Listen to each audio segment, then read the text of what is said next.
I just feel like I've been around the block, ripping up fantasy stock, working around the clock. Look at the view from the top. Researching rookies a lot? No, I just be listening to pods. Yeah, one in particular, I'm just a messenger. Let me just pass on the rock. Browning, brunning, pruning, pronouncing ain't what he's doing. What he's doing is not losing, but infusing you with new things. And there's Dennis the Bennett, yeah. The man is a menace, yeah. Building a dynasty, some of the finest things. Promise you won't regret it. Sly as a fox, cultured in pop. Give him his props. Here is a thought, here is a box, and you cannot compare them at all. So don't even try. Careful with the news, but when you use a take, I take up Tony Fire. I mean Dyer, because anyone else is a huge mistake. Whoa, fantasy round table, fantasy round table, yeah. Fantasy round table. Come take a look at the crown, baby. Hey, fantasy round table, fantasy round table, woo. Fantasy round table. Come take a look at the crown, baby. Go. What's going on, everybody? Welcome to another episode of the Fantasy Football Roundtable podcast, brought to you by the Pigskin Podcast Network. You can find them at PigskinPodNet on Twitter, or you can search the hashtag TPPN. Matt is here with me. We're going to recap the Monday Night Football game between the Buccaneers and Cardinals? Am I now misremembering Patriots that? And Cardinals. Patriots, Cardinals. I knew that. I don't know why I have the Buccaneers on the It wasn't a great game. We've tried to block it out. I really have. And then we will obviously preview the 49ers Seahawks tomorrow night, which could actually be a very good game and a lot on the line for both of these teams. Matt, let's just jump right into it. A Monday night game here that really, I think, mattered more because of the injuries than necessarily the score line of the Patriots winning 27-13. Let's start with the Patriots since they won the game. Ramondre Stevenson comes up injured in this one. If he misses time, what do you think happens to the Patriots backfield? Well, the good news for them is it looks like Damian Harris is tracking to potentially return, which would be the better of the Harris options. I remember for a minute there on Monday night, I was making food, and listening to the game and watching it, and they said Harris on the carry, and I'm like, wait, I thought Damian Harris was out. I just pulled him out of all my lineups. Oh, no, it was Kevin Harris. Kevin Harris, yeah. He was okay. Pierre Strong had a really big run, the 44-yard run, which kind of boosts his numbers. He had about 70 yards on 5 carries, had a couple of receptions. The Patriots offense is not incredibly exciting in any way, but they've managed to try to find ways to make things work. I think it will help them if Damian Harris is back. I would expect him to carry the load, maybe mix in Pierre Strong for some receiving and stuff. What's going to be fascinating is Patriots, they're still in a big spot. That win on Monday night vaulted them back into the number 7 seed, but Jets are there, Chargers are there, still a lot of competition. They are actually going to Las Vegas to play McDaniels and the Raiders.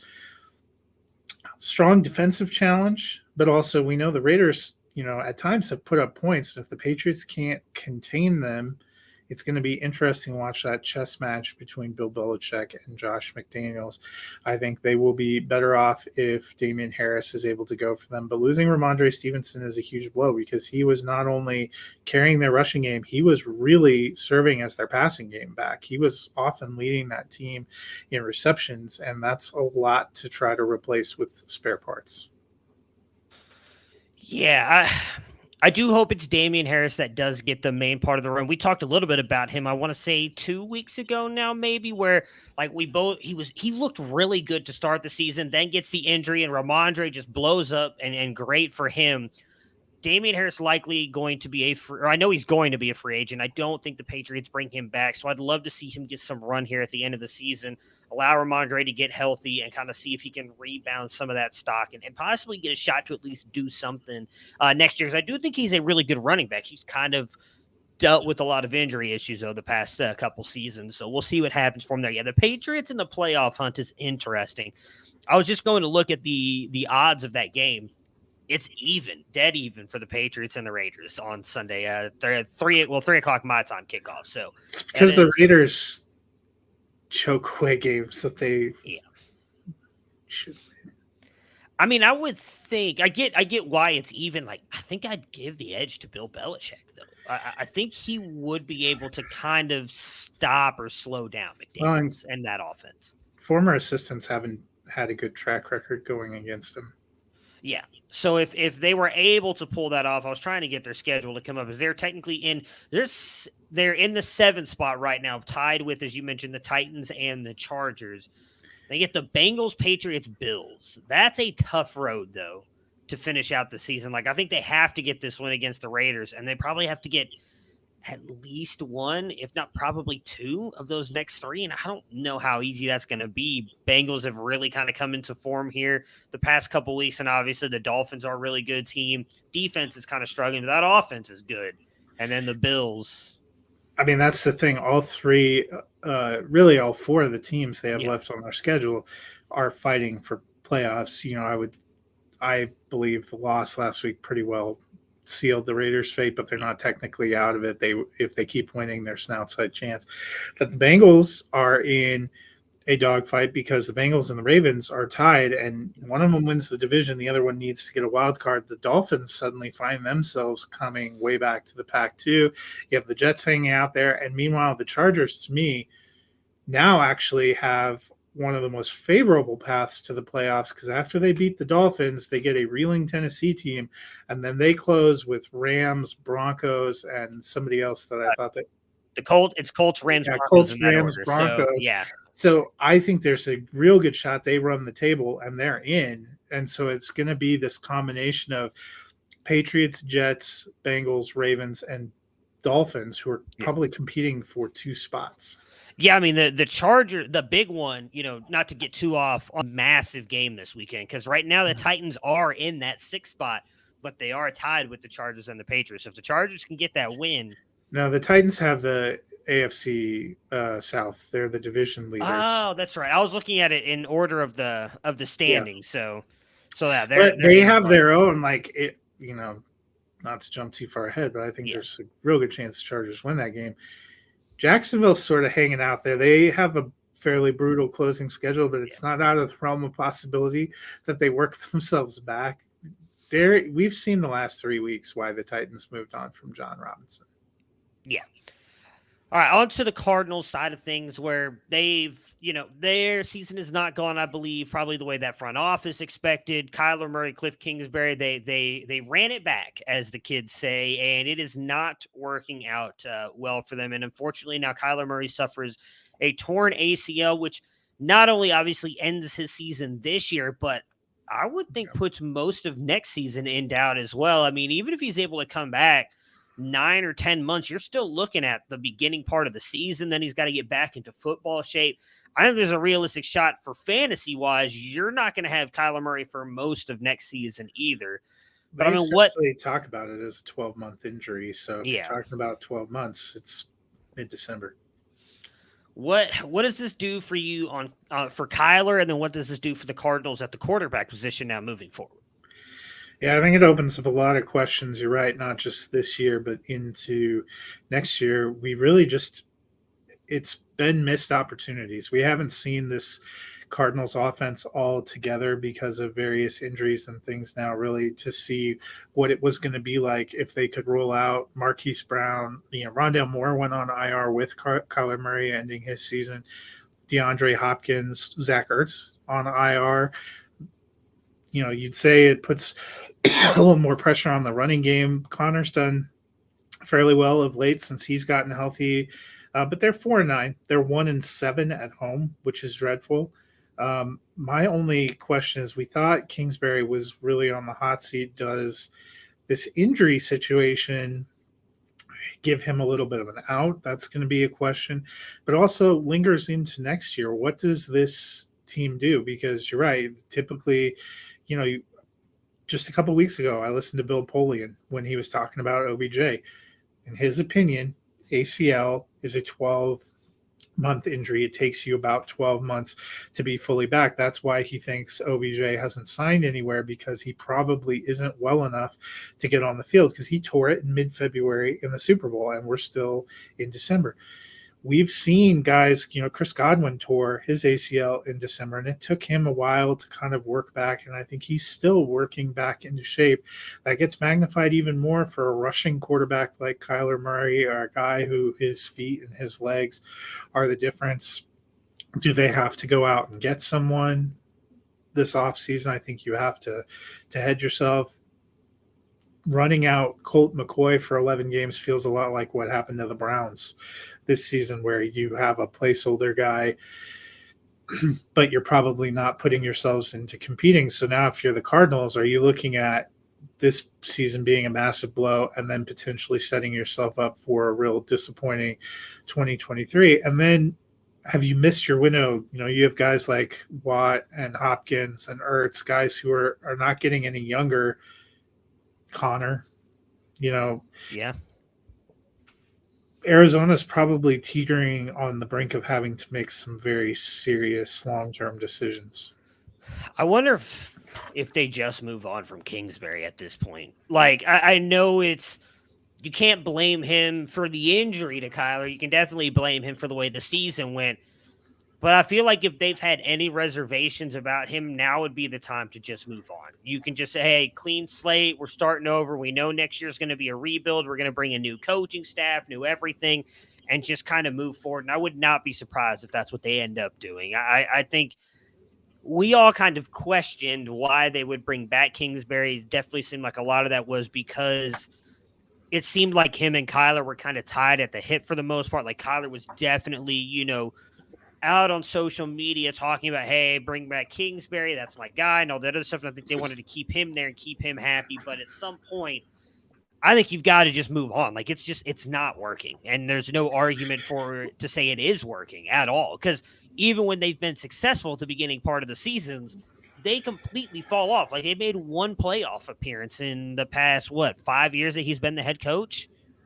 Yeah, last year, and they really faded at the end, and they had an abysmal showing in the playoffs where they got essentially trucked. And I think if you were also looking at, is it time to make a move, the relationship between Kingsbury and Kyler Murray has definitely seemed to be fractured this season. I mean, we've seen them have some real bad energy. Yeah, like I said, I would not be surprised if that is a move taken by the Cardinals heading into next year. Speaking of moves that have been made, the Buffalo Bills bring back one Cole Beasley. Was signed earlier this year, was on the practice squad. Now he is back to help out Josh Allen. I don't know that this really moves the needle for me at all. I don't know that this helps Josh Allen. I think it's more his elbow than anything else that's bothering him. And I don't know that I'm rushing to the waiver wire to pick up Cole Beasley. What are your thoughts about him coming back to Buffalo? Yeah, I don't know that I'm running out to pick up Cole Beasley right now, but I think we have seen there's been some inconsistency among the other receiving weapons. You have Stephon Diggs, who's still one of the top targets in the NFL, but they've really, we've seen some big splash plays from Gabe Davis. We all like his talent, but it just hasn't consistently worked. Isaiah McKenzie has also made some splash plays, but we've seen some kind of heinous drops and plays there. They had hoped to have the veteran Jamison Crowder, but due to injuries, he really just hasn't been available this year. So I think they're looking at depth and experience, somebody who can slide right back into this offense, somebody who was a great security blanket for Josh Allen in the past. And essentially it was interesting at the end of last week's, I don't know if you saw the post-game press conference after the Dolphins managed to come up with a pretty sturdy win against a very good Jets defense.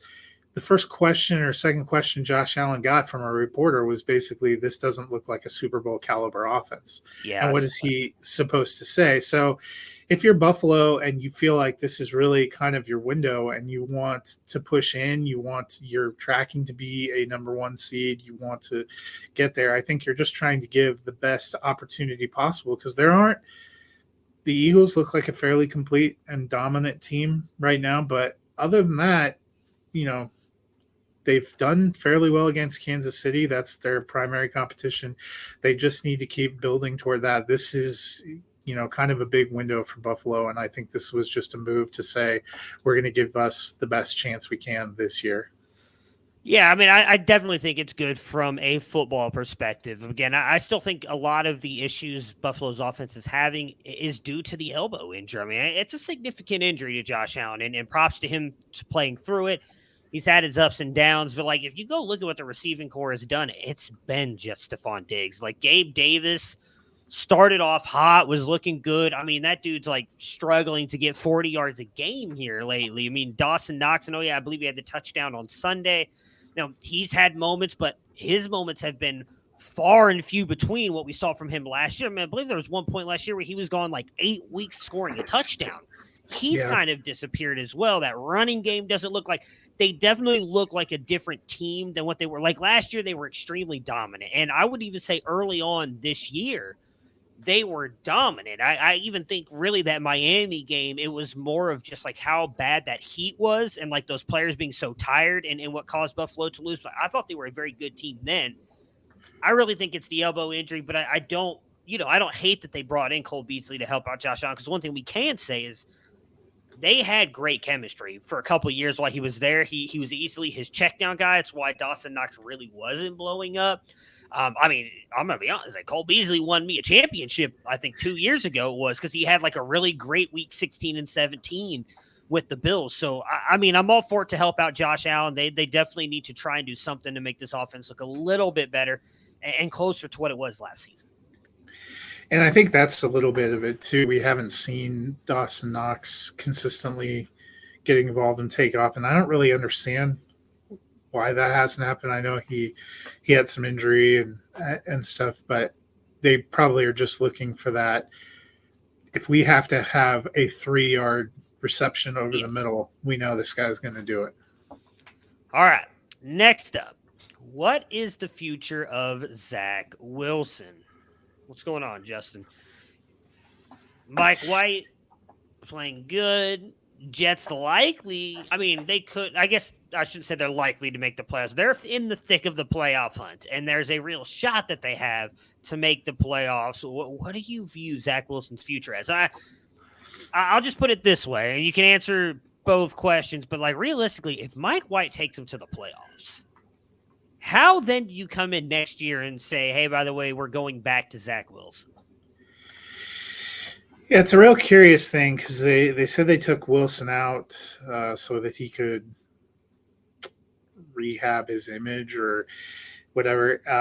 Obviously, we're seeing it take a step forward because they've announced that he'll be elevated to number 2, which I assume means that if Mike White is not able to go, Zach Wilson goes back in. The question, I think, is where does he stand with the locker room? Because that certainly seemed like the thing that turned the tide against him. That was kind of the final straw. And we've seen this team seems pretty pumped about Mike White. You know, they wear shirts and stuff that seem to show their appreciation for Mike White.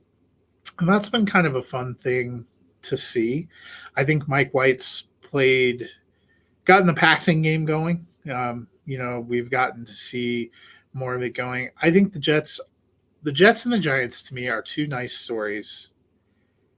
I don't think either of them is going to end up making the playoffs, but this is going to be a long off season. Zach Wilson was a number 2 overall pick. Mike White was a 5th round pick by the Cowboys that has been bouncing around. If Zach Wilson's not going to be your starter, do you try to trade him? Do you kind of do the Sam Darnold route, try to send him somewhere? Do you what do you do? And if the Jets, I also don't think the Jets are probably a team that's going to get eliminated until the end of the season. So I don't know how you go back to Zach Wilson unless Mike White's too injured to go. And if Mike White ends the season and you think he's playing well, it's going to be a long off season. Yeah, I mean, the most telling part for me, and I know a lot of people have talked about it, is the fact that their teammates are like wearing Mike White like T-shirts and everything. They never did anything like that for Zach Wilson. There seemed to not really be any. I don't want to say any because I'm sure there was stuff last year and probably earlier this year that we just don't remember. But I don't remember it being as profound in the support of Zach Wilson as it has been for Mike White. And he's definitely kind of not helped himself in the media with the way he's answered some questions and the way that he has acted. I definitely don't think his NFL future is done. I don't think he's Josh Rosen. He's shown us more than Josh Rosen showed us. But I really don't know what the Jets are going to do. And I think it makes it only 10 times more complicated if they end up making the playoffs. Because, I think you could if you don't make the playoffs this year, I think you could easily go into training camp and say, hey, it's, Zach Wilson's looked great this offseason, and it's going to be a QB battle, quote unquote, between him and Mike Wright. And even if Mike Wright looks better, they could say, you know what, but he's showing us this and that in practice, and we're going to go back to Zach Wilson, and nobody would bat an eye, right? Like, it's not like Mike White was also like a first or second round picker. What was Kirk Cousins? Was Cousins a fourth round pick by Washington? Yep, he was a 4th round pick. It's not much different than a 5th round, if we're being honest. But regardless, like I think there would be as much like controversy if they decided to go back to Zach Wilson. But if Mike Wright takes him to the playoffs, I'm gonna be very curious to see what they do, because I don't know what they would get for Zach Wilson if they did trade him. Like, would you be even able to get a first? You might. If only because, and you probably speak to this more than me, I don't think the answers to all the quarterback problems and questions that we have in the league are coming out of the draft, and they certainly aren't coming all out of the free agent class. You even have teams like San Francisco who invested heavily in Trey Lance that are going into year 3 and don't know, what if we assume Brock Purdy's going to lead them into the playoffs with the way that he's looked playing? What does that bring up for them as a team? There's a lot of teams that need quarterbacks that, Carolina, one of the fascinating things about them playing themselves back into this playoff race is they've also played themselves out of a top 5 draft pick potentially. And that is one team that, especially when they let go of their coach, their big missing piece has been quarterback. How good are they going to feel about trading for a former first round? Who knows? But I mean, there's a lot of teams that probably need to do something. Tampa Bay, I still think, probably wins their division. I'm not sure Brady comes back, and I'm not sure Kyle Trask is the answer. Also not sure that there are any things that they love, in the free agent field. So I think there are teams that may be like, hey, it's worth taking a shot. Whether that's a first or a second, I think a second, depending on how the Jets feel, would still be a worthwhile gambit.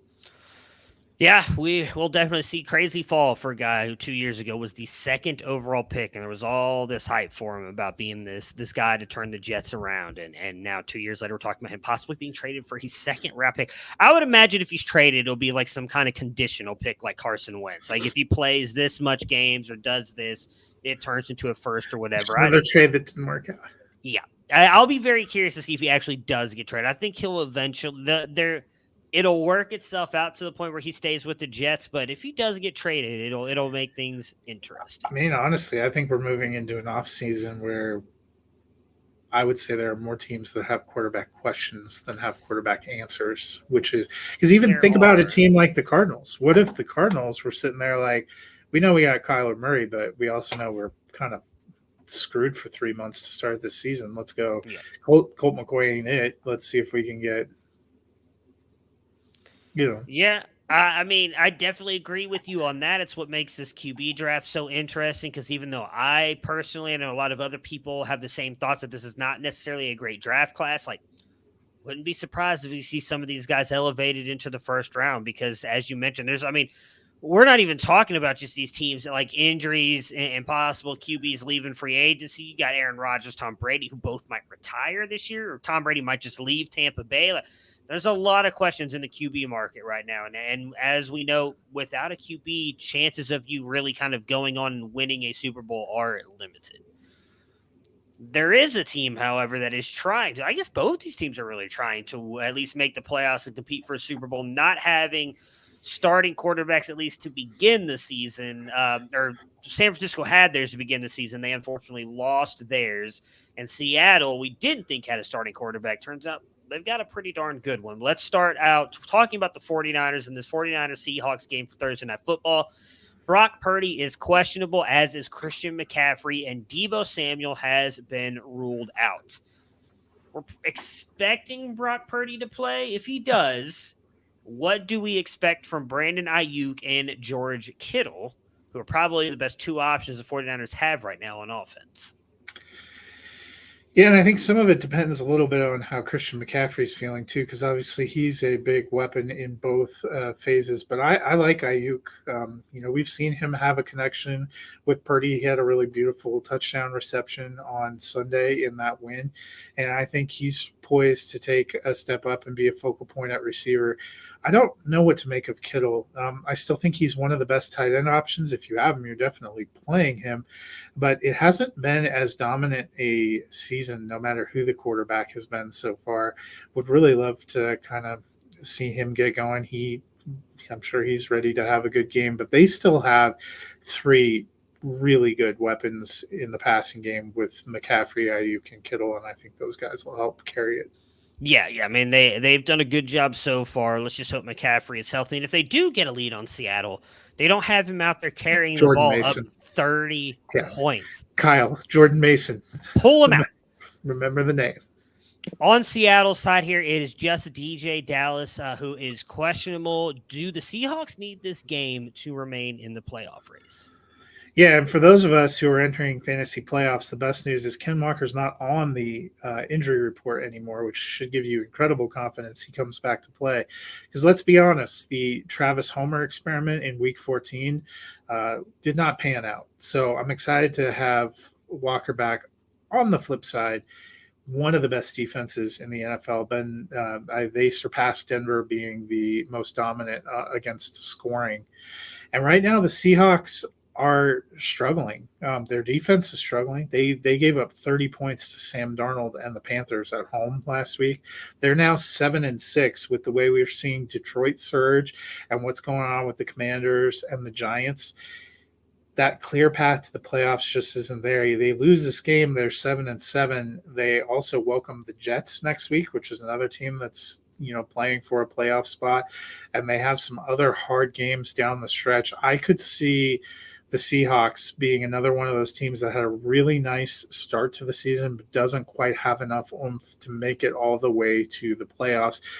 I think if the 49ers win this game, they've pretty well locked up the West, and the 49ers are going to be very motivated to win because they're close to being able to catch the Minnesota Vikings, who continue to put up some curious results.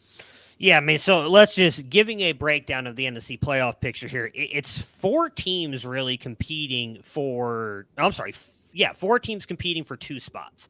Yeah. Washington and the Giants right now hold the last two wild card spots, with Seattle and Detroit looking in. Seattle now is 7-6. Detroit 6-7. Obviously, Washington at 7-5, and the Giants at 7-5. I could honestly see the Giants fading out. The team I think actually might catch them is the Lions. Yeah, oh, I think the Lions are going in. They have good energy. They're surging at the right time. Right. I mean, so right now they get the Jets this weekend. It's an even pick 'em. They're not favoring either side, which I think is a good thing for the Lions, and I think they can win. Now it is at Actually, New York. When I looked at the line, it's minus 0.5 for the Jets. Oh, now it is. Which is a mistake. I'm looking on ESPN. It says even, but regardless, like that's practically a pick 'em. If it's anything less than 3, it's a pick 'em. Yeah. Then they get the Panthers, Bears, Packers, and the bad part about that is only one of those games is at home. You'd like to have more of those games at home for the Lions, but they've been good on the road as well. Like, I'm with you. The Lions might actually end up jumping in. I think I've come around. I think it's Lions Commanders, which is weird to think because both those teams look like DOA in the beginning of October. Yeah. The only reason I'm taking, I guess I should have pulled up Seattle's schedule. Do you have Seattle's schedule in front of you? Yeah. I've got it. Oh, yeah. So theirs is tough.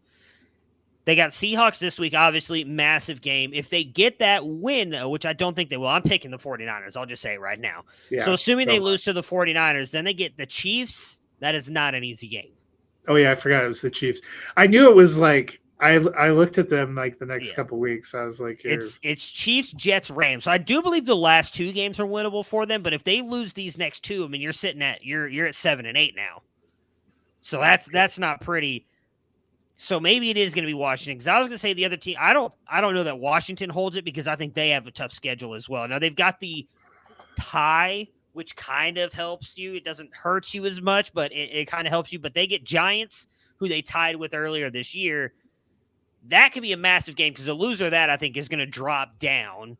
So then you've got all of a sudden, like, they have to win out. They get the 49ers next week. As you mentioned, 49ers still trying to get that 2 seed for a bye, especially with some injuries and then You don't get possibly a bring bye plays for back. the 2 seed. Oh, that's right. You don't. I forgot about that now. Well, regardless. But you still want the 2 Yeah, seed. yeah, because you want get the better playoff. path. You get the games at home at least until you end up playing Philadelphia. If you go all that, if You go want that to far. play a team like, say, the Commanders in the Yeah. first round.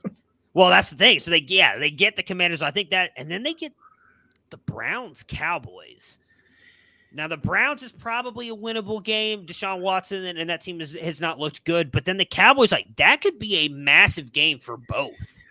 The thing to me is the reason I just looking at these closing schedules for those 4 teams and the way that they're playing right now, it's not that I have faith that the Commanders are going to win a bunch of games. I have faith that they probably win 2 of those games, and that's enough to keep them because of that tie. I think they beat the Giants, and honestly, I think they probably pull off the win against Cleveland. But I don't think, unless Dallas has nothing to play for, which is possible, I don't see them beating Dallas. And I'm with you. I don't see them beating the 49ers unless the 49ers suffer some kind of injuries. But you never know. I think it's weird they reactivated Carson Wentz. It seems like they said they're still sticking with Taylor Heineke, but yeah, there's going to be some fun energy on that sideline too. Any of these teams has the capability of just imploding, but for me, it's the Giants looking at, I don't feel great about the Commanders, and then they're at the Vikings who need wins, and they're at the Eagles to close the season. Maybe they beat the Colts, but Giants, I feel like, have 1 win on their schedule. Maybe Seattle has 2. Maybe Seattle only has 1 because that game against the Jets have a pretty good defense, and the Jets are going to be fighting for a playoffs too. That's kind of an up and down. Chiefs are chasing the number 1 seed. These are not easy schedules. Detroit has pretty much the easiest of those 4 teams down the stretch. And the other one you can't rule out is the weird Carolina Panther energy that's going on. Yeah. So hang on. Am I looking at this right? Washington played the Giants 2 weeks ago. They had a bye last week. They're playing the Giants again. Yep. That's weird. Anyways, yeah. That's right. People said the Commanders have a huge advantage because the only thing they've had to think about for 3 weeks is the New York Giants. Yeah, that is fair. I mean, you gotta the Giants. I mean, they made their own bed here, but they started out 7-0. They had a chance to maybe not win the division because I think we can clearly say Philadelphia is, I would argue, probably the best team in the NFL right now. But if they had just won 2 of the games that they've lost, they'd be sitting pretty and be practically locked into a playoff spot at this point.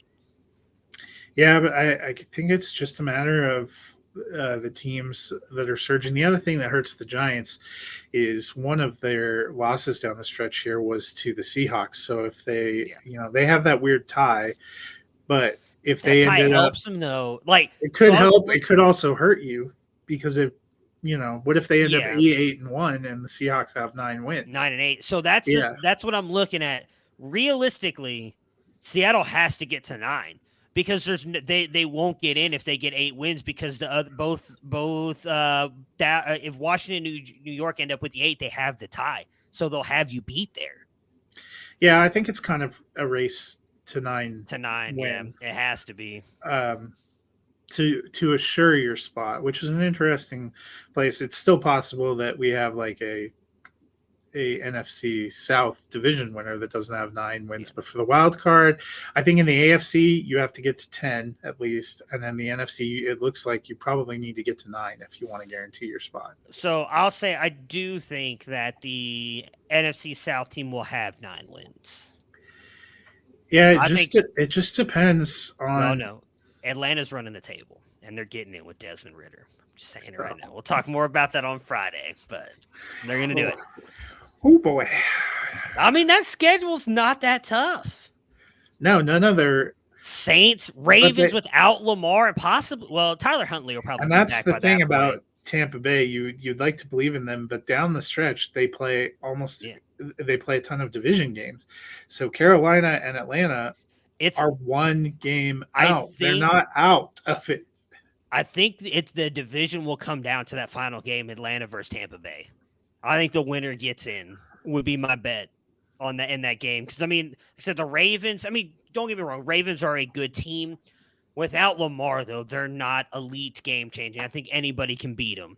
Cardinals, I don't know what the Cardinals are going to be at this point, but I feel like that's a game the Falcons should win. So if they pull off those 3 games, you're sitting at, it's a battle for the division against Tampa Bay. And I'm taking my guy Desmond Ridder to pull it off, baby. I'm just saying, I'm calling it now. December 14th, when they make the playoffs, because they go 4-0 behind Desmond Ridder and Drake London, since unfortunately Kyle Pitts ain't playing anymore. But yeah, I mean, let's think about it. Bengals, they realistically could lose. They could win that game, but Buccaneers probably lose. Probably beat the Cardinals, and then it comes down to, as you mentioned, the Panthers and then the Falcons. Like that, those are massive games for the Buccaneers. All right, anyway, we're getting like way off track here. We can talk more about that another time. As I already mentioned, I believe you did as well. We're both taking the 49ers to beat the Seahawks tomorrow night. Did Dennis give us his Dennis pick? believes in the Seahawks.